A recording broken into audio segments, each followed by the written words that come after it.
A little shorter than everyone else. Um, Good morning. And again, I am Gary Young and I am from Canton, Ohio. I came here in 2016, as stated. I've been married to my wife for 37 years, and she's originally from Georgia, and she said, well, take me somewhere warmer when you retire. So that's what we did. So, and originally, it stated the positions that I've held, but I always worked directly for elected officials. So this is my first time coming to a city manager form of government because the elected officials are statutory elected, including the city attorney up home. So it was a little bit of a twist coming to work for a city manager, but I've held all of the roles in the financial realm before I came here. One of the big things is I wanted to take a step backwards. It hasn't quite worked out that way, but that was the reason. So, but in either case, a lot of people have asked me why Naples, why now, and why me. Since 2016, we've been through, we went through Hurricane Irma, Hurricane Ian, Helene, Debbie was a side note, and then Milton. So the point is that you had to be here to kind of experience it and know what we've been through. In the same token, we've been through 5 city managers, and that has been a strain on employees, residents, and everything. So for me, it'll be 40 years. Fortunately, I started the day after I graduated from high school and made a 30-year career, so I'm not as old as that makes me sound, but it will be 40 years on June 5th. So, but from my perspective, there was an opportunity to make a difference now, both for the residents, land some major significant projects that we've got in the works, and more importantly, be a little bit of stability for staff. So those are the reasons why I assumed the position. Now, what do I see as the obstacles? Why did I take it? Why do I think we can make a difference? So let's talk about the obvious ones. Post Hurricane Ian, we obviously have to talk about, stormwater. We have to talk about, we're 3 years out and the beach ends aren't finished. The pier isn't constructed. The outfall project's just beginning. How can we land all of these items? So I'm just going to, for this morning, I'm just going to give you a brief history as to where we are and, what takes so long, and then also, where we go forward. So let's start with the beach access points. Right now, beach accesses, there's 27 of them damaged. We posted the RFP within 13 days of me becoming city manager. It's been taken down. It will go to council on April 16th. For the purpose of awarding those beach ends. The contract stipulates that it'll be, they'll work on 2 to 4 beach ends at any given point. And that way you don't have any more than 4 closed down for the beach access walkovers, and those will begin being repaired before May 1st.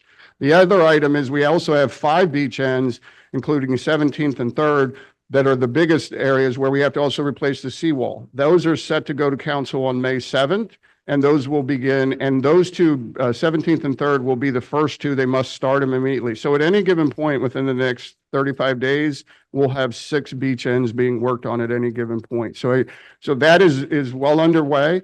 As far as the pier total came in around 24.5 million, including design. And that was financed last year. I took care of that before taking over as city manager. The financing on that, just to kind of point it out for you, is what we have is we issued $11 million in debt we received $5 million in allocation from the state. Everyone thinks FEMA is going to reimburse you 90%. Anyone who's dealt with FEMA knows that's not the case. So all we're expecting in reimbursements there is $7 million. And in addition to the county TDC has allocated $2.2 million. So at the end of the day, that funding's already been in place. So what are we waiting on? The end of the day, Army Corps of Engineers. Anytime if you can't get the permit, you can't get the construction underway. And so because of that, I still think it's a couple months out. We just, I don't remember the bird's name, but there's a bird we have to do a bio on, and in order to get past that hurdle, which is going to set us back about another 45 days. I wish I remembered the bird's name. But at the end of the day, we're moving in that direction. Actually, on April 2nd, there's an agreement that we reached with Collier County for them to assist with the removal of the debris and utilizing one of their land side for anything that we're not taking to a reef to be utilized by the county. So that partnership is ongoing. Me and Amy are trying to work together to see where other opportunities are. And then I'll go to the storm outfall project. And I'm going to mention this one to give you an idea of the financing, only to put in scale what we're facing as a city in today's world. The reason I say that is the outfall project design began before I arrived.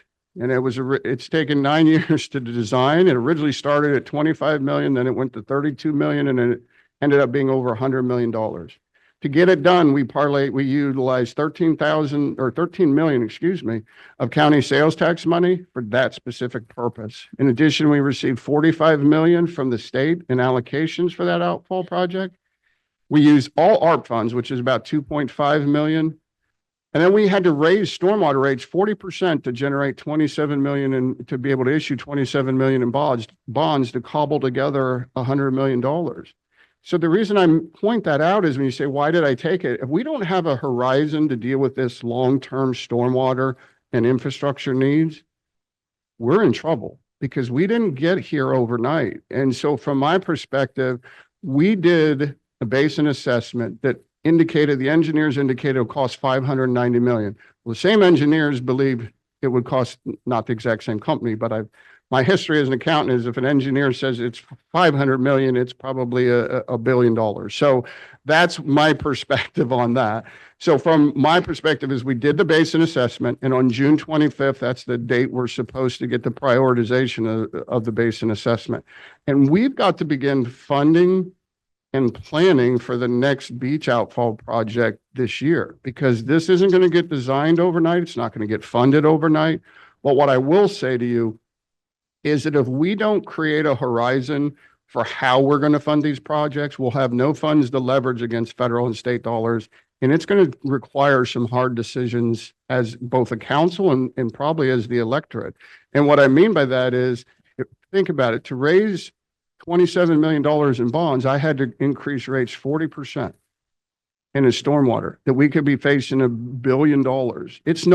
I can't raise stormwater rates enough to tackle this. It may come to the point where it's a referendum and says, we need to have a 20-year referendum, 20 basis points, raise $10 million a year and leverage it against $200 million that we can go out and leverage those funds against federal dollars. We didn't get here overnight. I'm going to do everything in my power, but I'm never going to lie to you. I'm going to work to get those projects done. And I'm going to say that if you're going to get anywhere, during my time here, we've got to have an honest conversation about what we're facing. So that's just a little bit about who I am. Those are the two major projects, and there's nothing that you can see that from that perspective that isn't, everyone likes to throw out the word resiliency. Well, what is resiliency? If you talk to my water, natural resource people, it's going to be about water quality. Somebody else, it's about flooding. Resiliency is, all of that and then some, right? But also starts with you as a jurisdiction. We have a lot of areas that are along the coast that belong to the city, and we still haven't done anything with those. So it starts with us. The next thing I'll say is personnel is a big thing. Many of you may know Bob Middleton, but he was getting ready to retire. My first charge since taking over 55 days ago was to have somebody to replace him. He was set to leave in June, and because I postponed my retirement to stay for another 36, he's staying until March of next year. So that's a big deal. And I actually hired Dr. George Yilmaz from the county, who will be taking over to take Bob's place. So that resiliency, that capital infrastructure, which is the title I gave him when I brought him over, is in a director equivalent position is capital infrastructure director. We need to build a plan. We need to build a 10-year, 20-year plan with financing, because again, we didn't get here overnight. I'm not going to fix it overnight. And if I can do anything, which is provide stability to my council, stability to staff, and build a horizon for where we need to go, I think I will have, succeeded in why I took the job, why me, why now, and why I felt I was up for it. So those are my number one priorities. There's a lot of them, but there's a lot of things that need to get done, and that is why I accepted. That's why I'm here today before you, and I'll always give you the honest answer, no matter what. So that's a little bit about me, and with that, I'll take any questions unless there's something specific you wanted me to address. Thank you.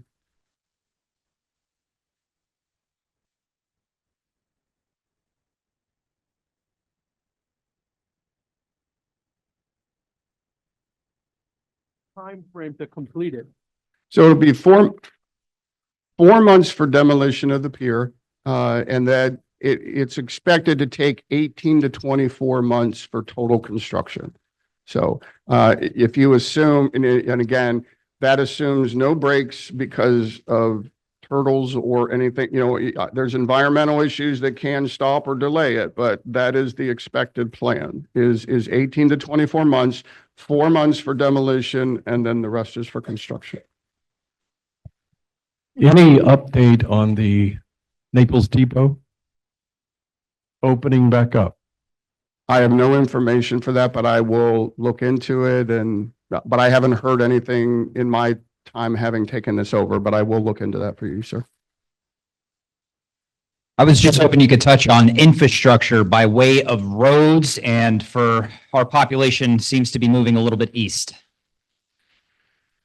So roads in the city, you have a couple different things. There are some people in the city believe we need to raise the road 3 inches and put asphalt on top. Well, that doesn't work, right? At some point, the base can't handle the extra load, and you're going to collapse the stormwaters, and things don't get so you can't just. It's not a quick fix.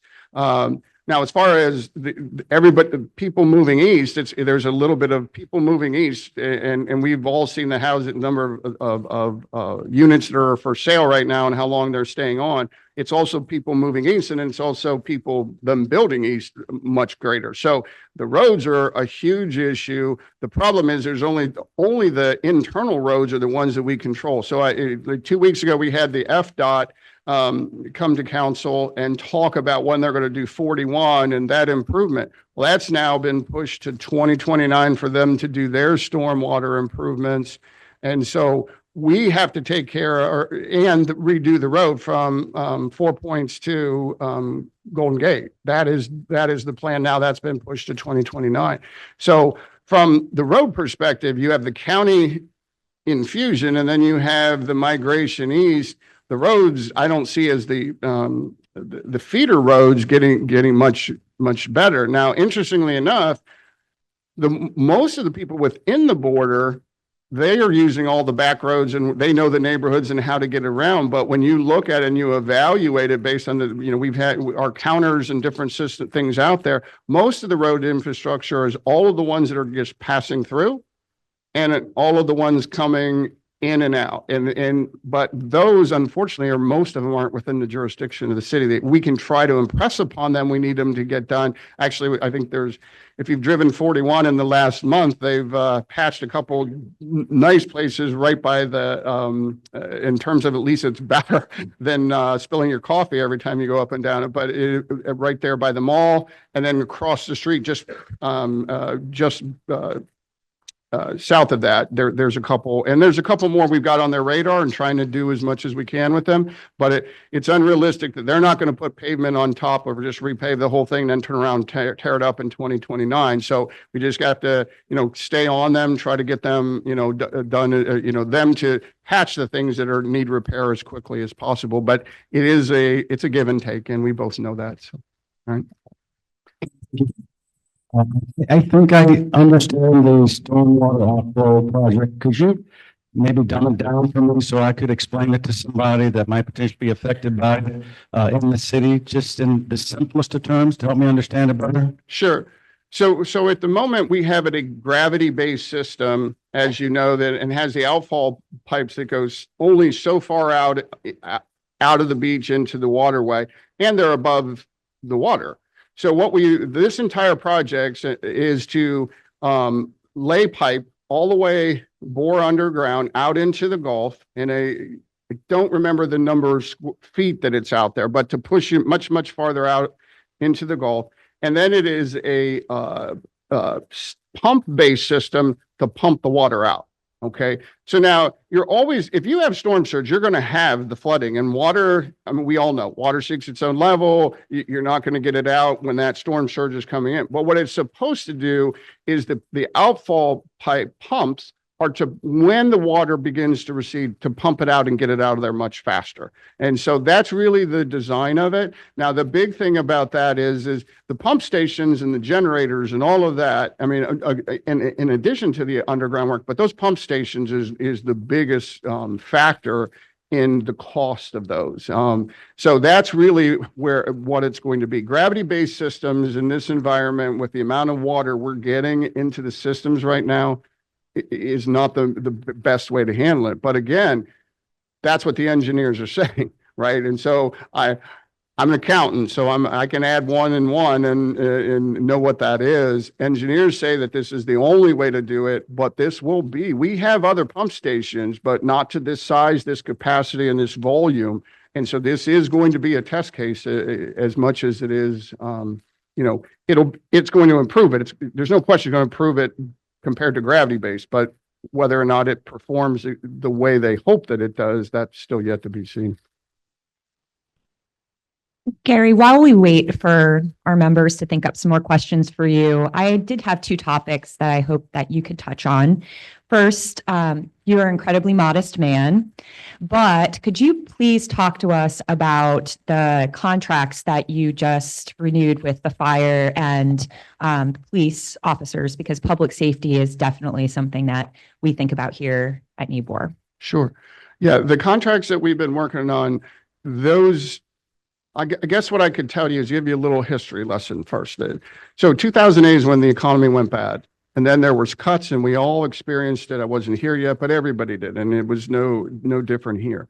And then economy began to turn there's a mentality that says, well, wait a minute, if I had to reduce workforce, we're not increasing it. And that's fine. That's prudent. But then there was it turned to the point, if you think about it, where we were in pretty good times and we went to good times and nothing changed. You went to an environment with our police and fire where they never moved through their range, and any increase that was given was just whatever the council authorized within the agreement. But you could have started at 55,000 or whatever, and you're still there. And so what I would say is the only thing that any of the prior councils that created the situation we're currently in did wrong is that they were just too slow to realize what was changing, right? And we all do that. But the fact of the matter is that that other jurisdictions were increasing, building those things that they made everybody give up back into the contracts. You couple that with the uncertainty in the city manager's office and who's next up to the plate, and it just created a very bad environment. And that's why we ended up with 28 officers short. We were people leaving left and right. So council, in fairness to all of them, the last contract should have taken care of a lot. It was 12, 6, and 6 for police and fire. So that was to set in motion, making up some of the ills of the past. But what happened subsequent to that was, well, then you had COVID and everything else. What's our inflationary rate the last 3 years? 9, 9.5, and 4.5. So what you thought you were making up ground because you were already way behind, you really didn't make up any ground. And so that is why this is an unprecedented contract. It is laden in the front year because we need to get our starting entry ones where they need to be right now, which we did. Took a starting firefighter is 62,000. Once they get their paramedic pay, it goes up by 10,000. And subsequently, the starting officer will be at 72,000. But then we also built the salary tables to say you have a way to move through your range so you can plan, right? They're all kitchen table conversations. Me and my wife, can we plan for our future? And if I can't, and I can go to Collier County and plan for my future because I know what I'm going to get, that's where I'm going, right? So these are kitchen table items, and that's the way we negotiated this contract. So, but while it's incentive laden in the first year, the out years are 4% and 4%. This was not intended to say, we think things are going to continue the way they are and inflation is going to continue that way. It's reasonable in the first year to get us into a place where we're recruiting. We build a salary table that keeps them here. We have a pension that makes it attractive to be there. But then more importantly, that it looks at the out years realistically and says, and for me, I already have enough money in the bank to pay the contract, so I wouldn't have negotiated it. That's the way that I deal with it. So I would just say that to you. The other part of it is when we talked pension, we made them have a stake in it. They were paying 3% on their pension, and the multiplier was 2%. To get that to increase, we made them pay it in some cases, because some already paid 5, but to increase that, to get 25 basis points more on their multipliers for their pension calculation, we made them pay 3% more. They wanted it to be here to get a pension and be here long enough to support for their family. And if they're willing to contribute to it, then that's the right negotiation contract to have. So on an actuarial basis, the actual unfunded liability goes down by projection based on their additional contribution. And so I think it's a sound contract where it pays them more, provides for a better quality of life, but makes them give them or pay more of a contribution as we do it. So.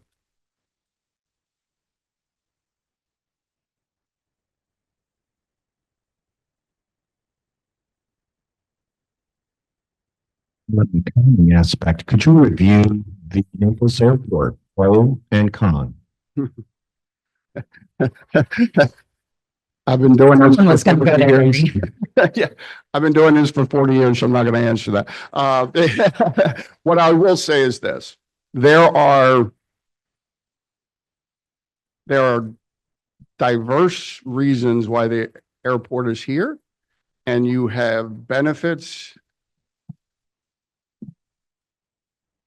You have benefits and you have consequences, right? And so part of the reason for part of the housing value, especially near to the city, and it's not just the beach. The beach has been here forever. It's everything. And there are some that say, well, if we build an airport out in Immokalee, well, if they wanted to drive that far, they could have just gone to RSW. So you ask me a question, I'm always going to be honest. I think it's a necessary evil, and those pluses and minuses, they have to be weighed collectively.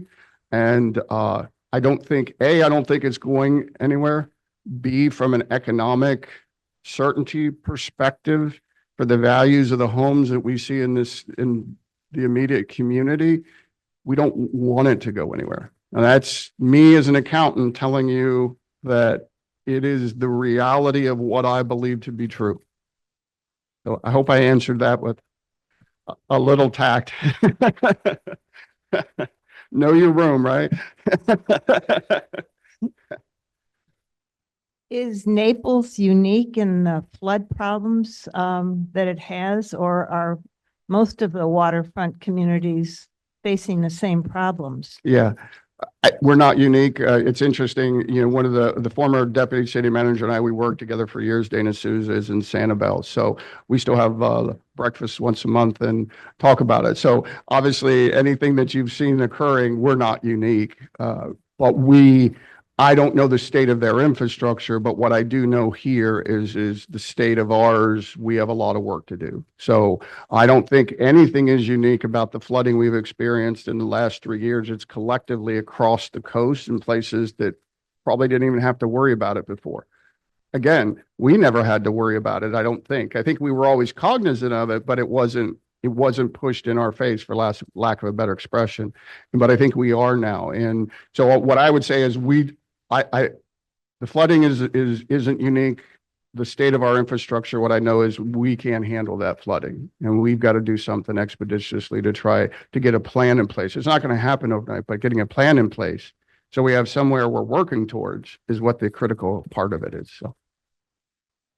To that point, Gary, could you talk to our members about the basin studies that the city is undergoing right now? And then two-pronged question here.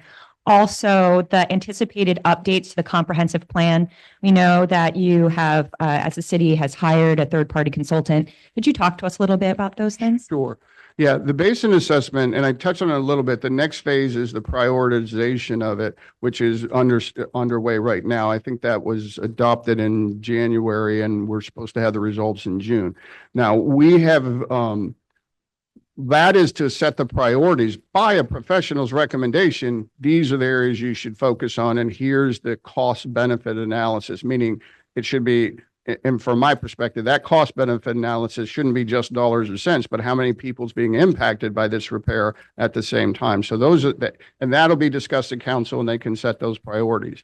But that'll just set in motion what is the next phase 2 and 3 of the outfall and stormwater improvements. And so then but the budget under the CIP will contain engineering funds for that purpose, but the actual implementation will be years away after it's designed.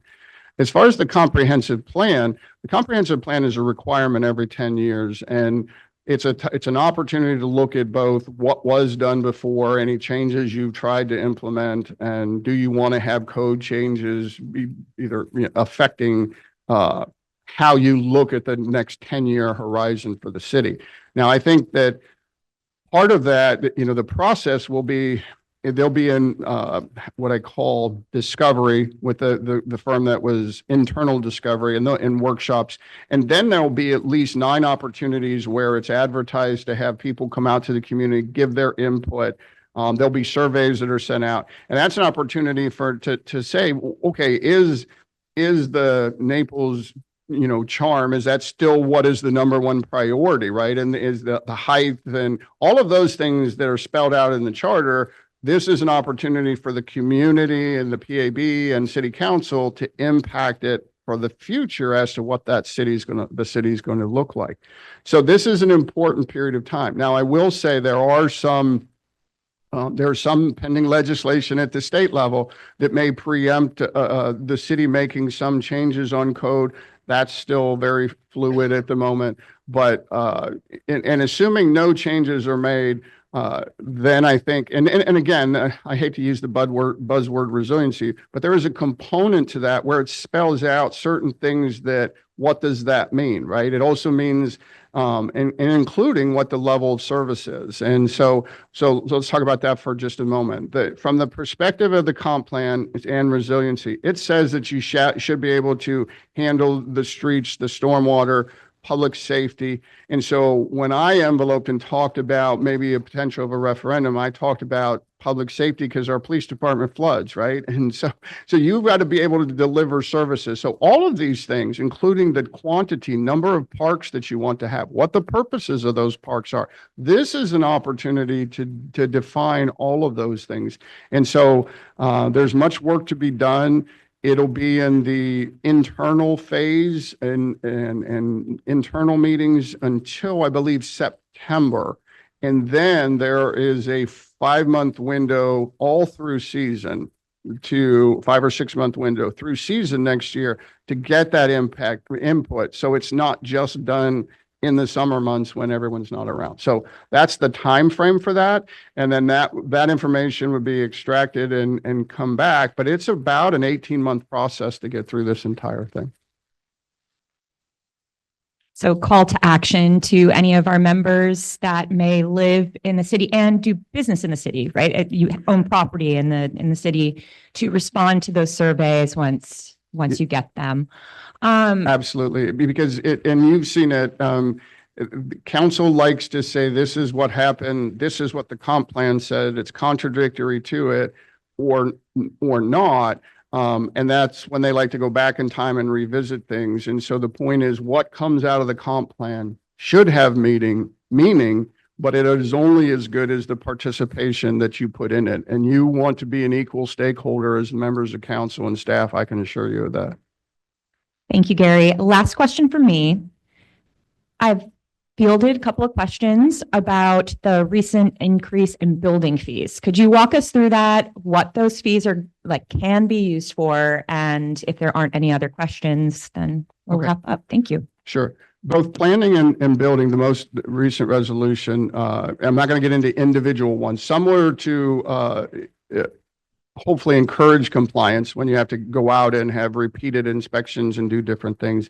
Other parts is just to recover. So to put it in perspective, for the building department alone, their fees can only be used to pay the salaries and the operating cost of the building department. It doesn't subsidize any other division. And in fact, if you don't have them where your reserve is such that it can be utilized in 3 years, then you must refund the amount to the developers. So the last time that the fees were adjusted for the building department was 2018. And so this is a cost of living increase, for lack of a better expression. And put it in perspective, all of the fees will generate about $183,000. It's not a significant amount of money, but it is just keeping pace with. And in the presentation, if you ever want to go back and look at it, we do compare to every other jurisdiction, at least locally, and some in, a little farther away. And this put us back into a competitive market. From a planning perspective, planning will always lose you money. So don't tell Erica, but the planning department costs about $1 million or so to operate, and it generates $58,000. So the increases there will take it from 58 to 83,000, but they have not been increased since 2019. So that's basically all that is.